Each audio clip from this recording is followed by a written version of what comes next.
Jack and Pat for asking me to be involved in any way at all in this event. My one great sorrow today is that I had to work and I couldn't golf. But I want to thank every one of you for coming out today and spending a day to support a tremendous cause, not just in our community, but around the country and around the world. You are the people who are supporting the good people who support some of the best people in the world. And Jack tells me they've raised $10,000 to $12,000 here today in the first tournament in the Evergreen chapter of the Semper Fi Fund. That's tremendous. These things are hard to put together, and they tackled it and made it happen and raised a lot of money for a very good cause. That'll go into the pot with the National Semper Fi Fund, which was the brainchild, I understand, of a couple of Marine wives out of Camp Pendleton a year ago, maybe 2 years ago. Since then, they've raised more than $1.5 million to help the families of Marines who have sacrificed for their country overseas. You're contributing to that pot of money today, and we thank you for that. We really do.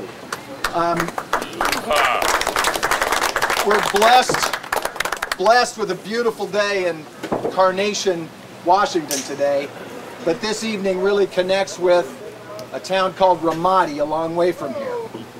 And a young man who was in a tank in Ramadi not too long ago when the tank was attacked by a roadside bomb that was detonated right underneath the tank. Equipment in the tank slammed up, the bomb came up through the floor, equipment slammed into his back and ended up injuring his spinal cord, injuring his back severely. He's now in the VA hospital in Seattle.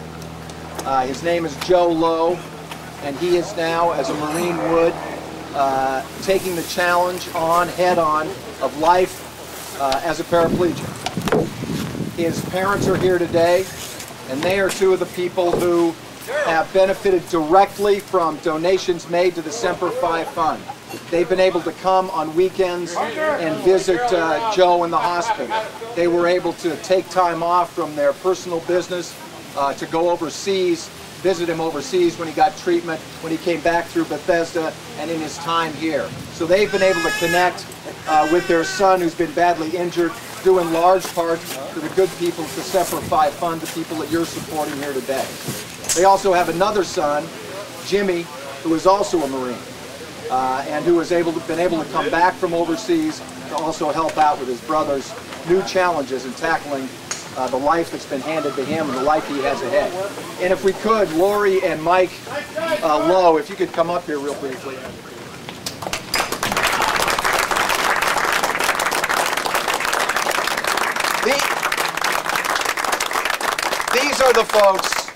These are the folks who your money is helping. These are the folks who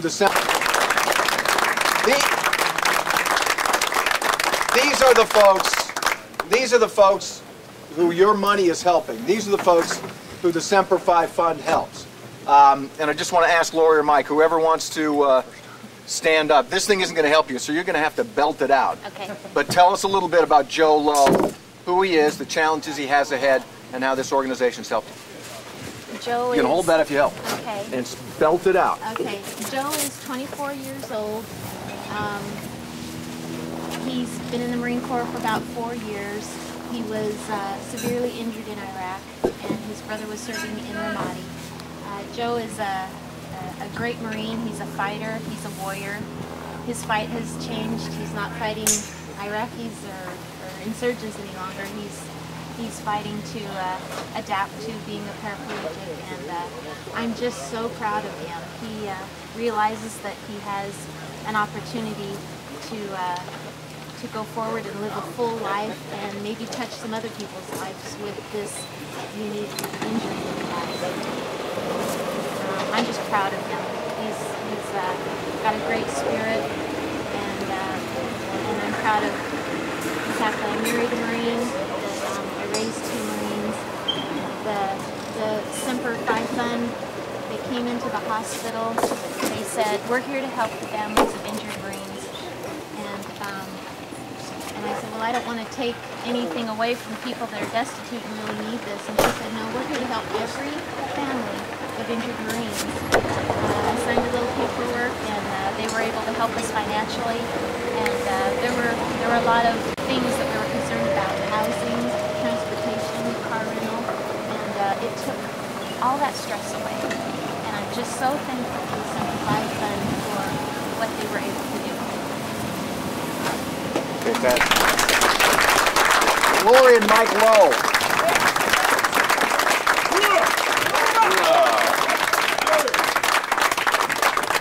And thank you for coming out. We really appreciate sharing some of your time and also sharing. Absolutely. I just want to make sure that everybody understands how appreciative we are. Talk louder, Mike. How appreciative we are of you coming out and participating in this event, and what you're contributing to is a very worthy cause.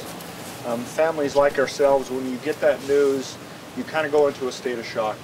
And having this fund come forward and fill in those gaps and take care of us when we're focused on just trying to be with our son is it's a huge blessing to us. And we know it's going to be to other families, unfortunately.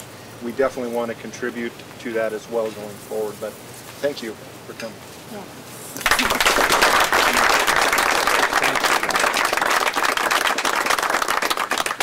Mike and Lori Lowe.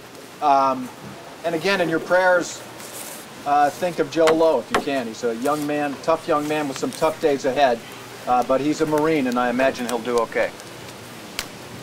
I've got the confirmation. He'll do okay.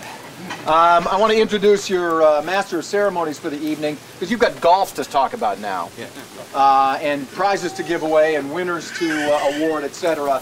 And if you're going to talk golf, you might as well talk golf with the man who makes a living, or I think he makes a living, talking golf, because that's what he does when he wakes up in the morning, right straight through when he goes to bed at night. Corky Frady from Tee It Up Golf, the sports radio talk program that you can hear Sunday mornings now on KJRAM. By the way, next year I'm playing. Okay? I'm getting the day off and I'm playing.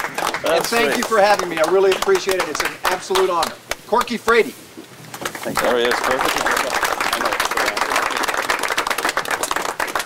Thank you very much, Alan. You know, he complains about having to come out after he gets off of work, and I said, you know, it's real tough working sitting next to Joyce Taylor all day, and he said she was on vacation today, so you had to sit next to Barbara Douglas. Carol Douglas. I know, I really felt sorry for him.